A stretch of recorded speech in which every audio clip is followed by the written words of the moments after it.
Welcome to Epilogue Podcast, the show where we discuss some stuff that happened on a different show ages ago which nobody really cares about anymore.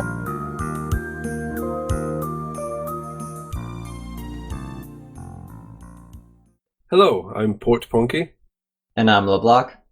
Today we're discussing Deep Space Nine, Season 3, Episode 24, Shakaar. Kira tries to broker a deal between the leader of the Shakaar resistance cell and Kai Wynn, who is attempting a power grab. Because of course she is. I don't know. What don't you know? I, like everyone, apparently has no idea how the Bajoran government works.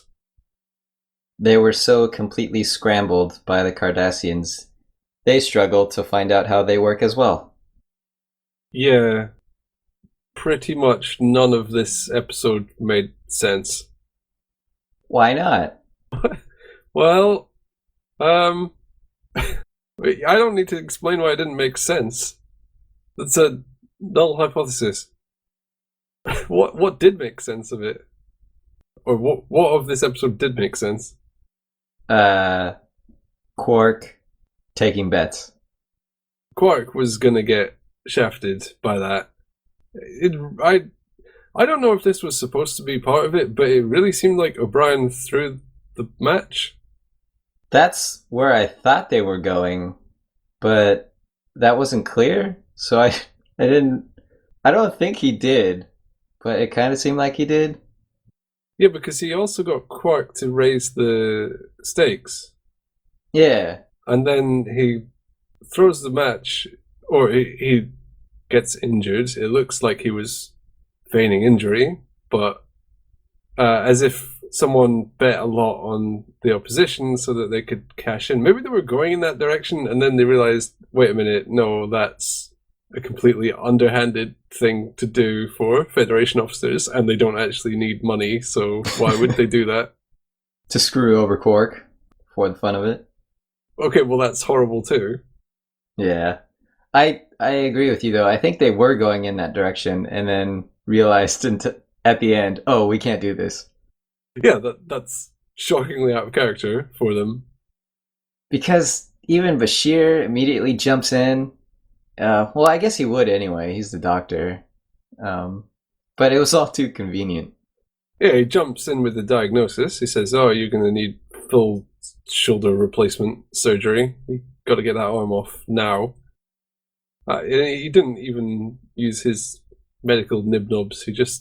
That was a cursory glance. Yeah. So it seemed like an act, but then apparently it wasn't an act. I don't play darts, but aren't you supposed to go for triple 20, not the bullseye? Kind of. You're supposed to get a specific score. Well, I can't remember if you're going to 0 or you're going to a specific score. So the triple 20 is good for getting the bulk of your points, but then at the end, to match the points exactly, you need to get specific values. So if you've missed the triple 20 a few times, you might have to go for really weird numbers to get it to add up to the right value. It's not an easy game to win convincingly. So it is quite common for darts players to go for bullseyes as well. And I think they probably just did that because they don't want to confuse people. Yeah, aren't people familiar with darts. Yeah, they identify the bullseye as being a thing to go for. So the B plot was kind of mostly sensible, although twisted and turned in a really strange way. But the A plot was just it was a sort of special level of confusing. What confused you? Like I said, everything. Okay, so the First Minister of Bajor just dies. Yep.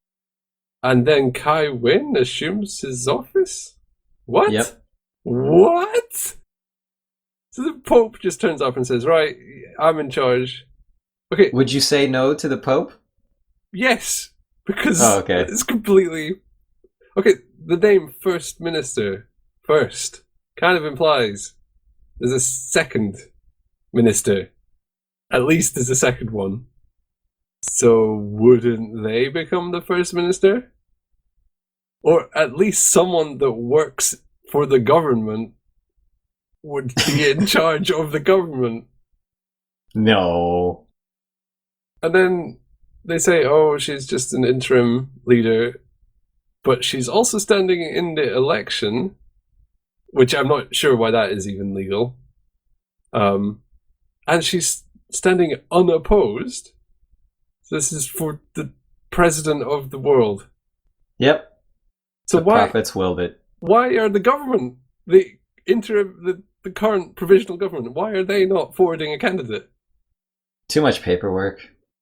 They're not even fielding someone from the government to run for office. And does the government have an opposition? I'm guessing they don't. I'm guessing they stand unopposed as well. They all align politically, so there's no need for diversity. Bajorans just don't care about politics at all. Well, anytime they go out to a rural area, they don't care. They live isolated in a bubble. Even in this episode, they go out to meet Kira's old resistance friends, and they don't seem to have any relation to what's going on in Bajor. Well, there you go. There's your explanation. She's doing what she's doing because of complete indifference in the Bajoran population. So why does it matter if she wants to be president if it's a role that people are completely apathetic to? For show. Okay, so then they have these two pieces of magic farming equipment that are completely unique, and they can't make more despite the fact that technology is trivially replicated or fabricated. Is that what the deal was? I thought she wanted mostly to remove their tools so they would become less effective. No, but she wanted the soil reclamators back so she could reclamate the Macantha province. Okay, that's silly. But they can't make more reclamators. Apparently, they're very complicated. Despite the fact, during the occupation, Bajorans could still make spaceships and stuff. Oh, spaceships are easy. Now, reclamators, that's tough business. Oh, okay. Yeah, soil, complicated. Vacuums, trivial. Yep. You could make a spaceship out of wood, and it would work in a vacuum, but... Oh, don't get it near soil. Okay, I've already started ranting about this, so I might as well continue. Yes. So they don't give the reclamators back, and then she immediately sends in the military to seize them, which is escalation, the likes of which I have never seen. That is an insane escalation. Even Gandhi in the Civilization games does not escalate so quickly. How did she imagine that working out? Well, I don't know. She gets really confused that a group of hardcore guerrilla fighters that have spent decades attacking a much worse and powerful enemy, she gets surprised that they're hard to catch. Like, wow, could you not see that coming? What's next? Fire is hot. What? I don't even know if I would give Wen that much credit. Yeah. And then she declares martial law and moves the military in to capture these people who are now outlaws over a dispute about farming equipment. And this guy's a folk hero. He surely, this Shakaar guy is like legendary among the Bajoran people. Right. His resistance cell liberated Galatep labor camp. That's like the it's like the people that liberated Auschwitz. Who actually I can't name any of them, so maybe he's not.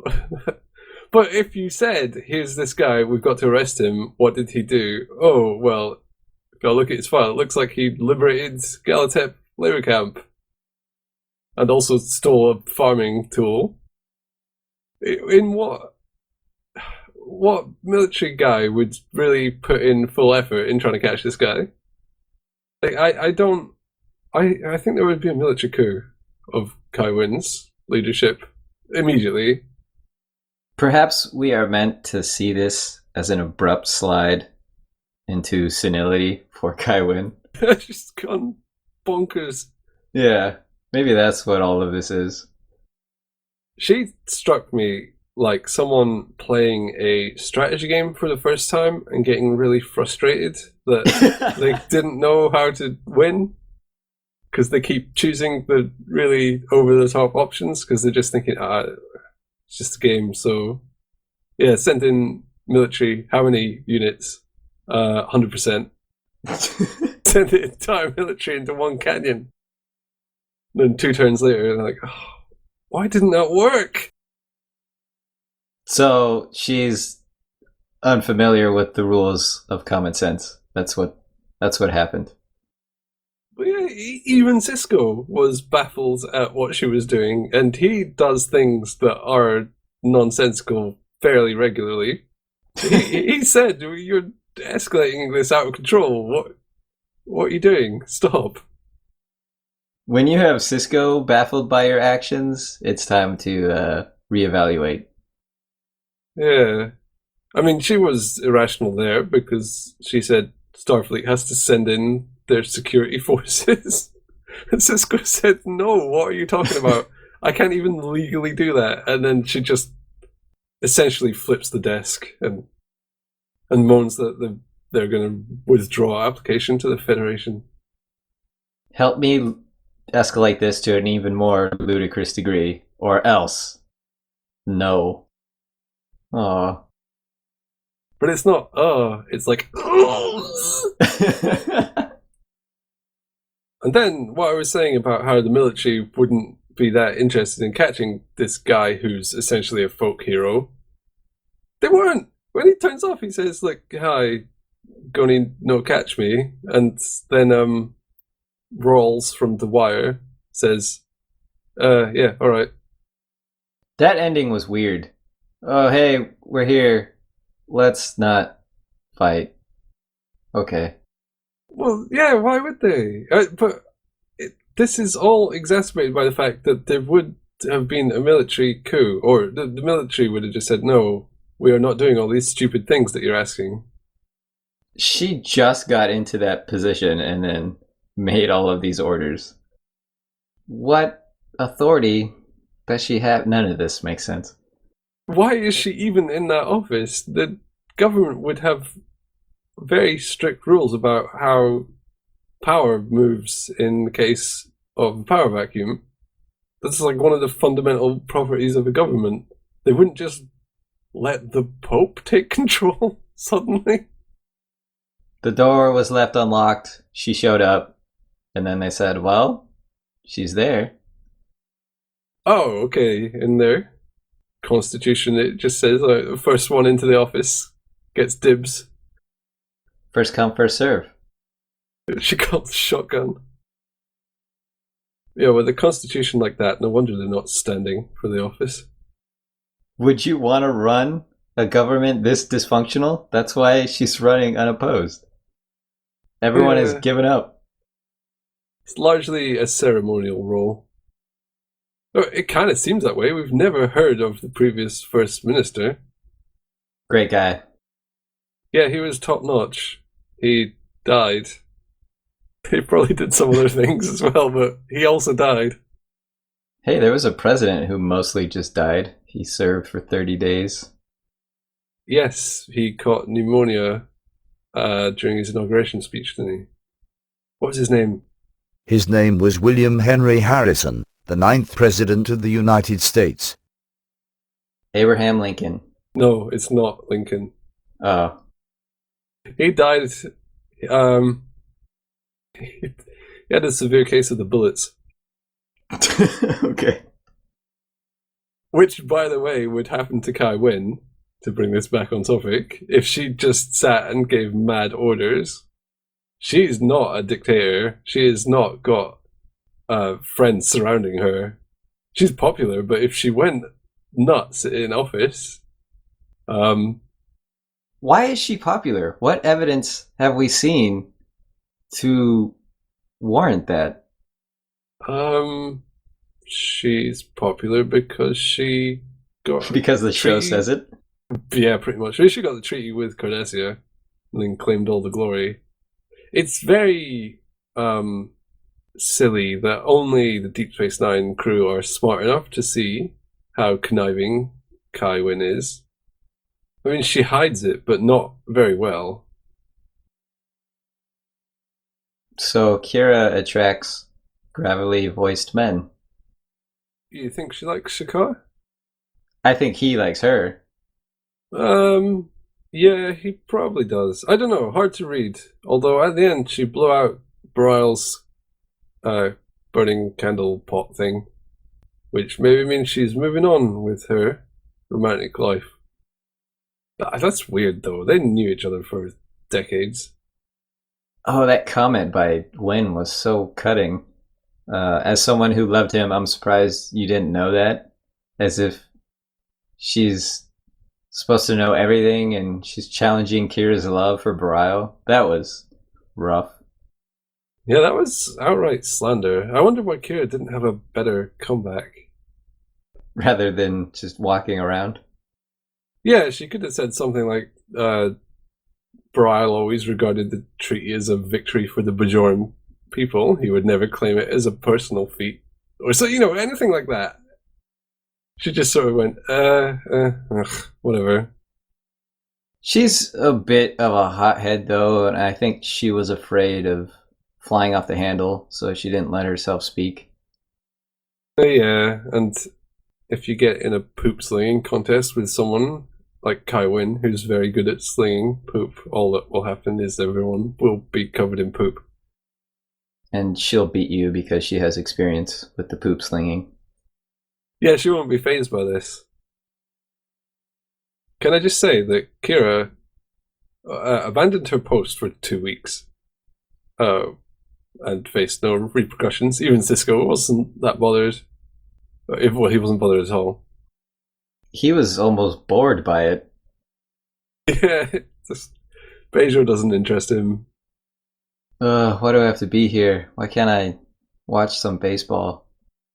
Which doesn't exist anymore, but darts does. Yeah, because darts is not a team game. All team games vanished. I was thinking about that. Tennis still exists, and that can be played as doubles, which is a team game. So it's not just team games. It's just baseball. Well, they phased out doubles, and they only play singles. Oh, yeah, what I was going to say about Kira, she left her post for 2 weeks and left that pot burning the whole time. That's really serious fire risk. That's okay. Odo planted a camera in her quarters, and he was watching it. That's creepy. Safety reasons. Oh, yeah, right. I mean, I wouldn't put it past Odo to outrageously violate people's privacy for security purposes, but he's too weird around Kira. He wouldn't do that. It's an outrageous health and safety violation, though. Yeah. The whole time Kira was away running around in the mountains, do you think she was thinking, oh, God, I left that pot on. Oh, my God. I'm going to get back to Deep Space Nine and half of it will be on fire. Or maybe she didn't know if she left it on and it was just nagging her. Did I leave it on? I can't remember. Oh, dear. So, anyway, okay, I'm going to stop ranting. Unless, no. I'm going to stop. Do you have any comments you'd like to make on this episode? I like that guy's story about why he didn't get another arm. Oh, yeah. That was... Okay, remember in Season 2, there was that episode Melora about the ensign who was low gravity wheelchair problems. Yeah. That guy's story about why he didn't want to get another replacement arm was more supportive of disability than that entire episode about disability. Yeah. Which shows how far the writing has come. And that now they could just have a character with a disability, not defined by it at all, and with a good reason why he doesn't want to not have a disability when that technology is available. And other characters who also accept him for that anyway, and they're comfortable with it. And even rib him about it a little bit because they're comfortable around it. Yeah. Around the subject. Yeah, it was a non-issue. It was, yeah. It's just what it should be like with disability. I don't know. I like the Shakaar guys. They were fun. That was actually a good thing about this episode. I wouldn't say this episode is bad. It's just weird. It's just not in the zone. Yeah. They wanted to do some stuff, and I think they had too many unformed ideas, and it just went all over the place. Kira meeting up with the Shakaar guys and reminiscing was good. Yeah, that stuff was good. The framing of the episode, the plotline was just what?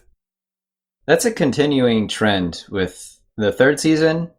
We keep having these good ideas and good scenes that are horribly framed, or maybe not horribly, not ideally framed. And it's too bad because we've seen a lot of good stuff that's trapped inside of lesser stuff. Yeah, they can nail parts of episodes. Like, they can get a good plot, or they can get some good scenes, or some good action sequences, but they can't seem to get the whole thing nailed quite consistently yet. They're so much better than season 1. Oh, this man, show has come yeah. on leaps and bounds since then, but they still haven't quite got into the perfect groove. Yeah, I was going to say that until our end of season discussions, but we're nearing the end now, and this is a good time to bring it up anyway. If it can get that groove, then it'll be fantastic, because it's close now. The episodes are generally praisable. They just often have problems still. Come on, you can do it. You can do it. DS9 team. Abraham Lincoln. Go Lincoln. I like the idea of Wynn getting her comeuppance and people rising against her, but it comes together strangely in this episode. Yeah, it would weaken her as a sort of antagonist if she didn't lose now and again. Yeah. She makes big jumps in power, but it would be silly if she just kept getting everything she wanted. Although saying that, they never actually told you what happened in the end. Other than, Shakaar will probably win the election. Oh, okay. And then he doesn't. Yeah, maybe. Elections are very difficult to call, so who knows? Especially, apparently, because Bajorans don't care about politics, so... She wins by a landslide and continues to make mad decisions. She gets 11 votes, he gets 4. No, he gets -4.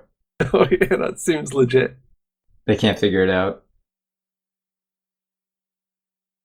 I have a quote. Would you like to hear it? Yeah, let's hear a quote.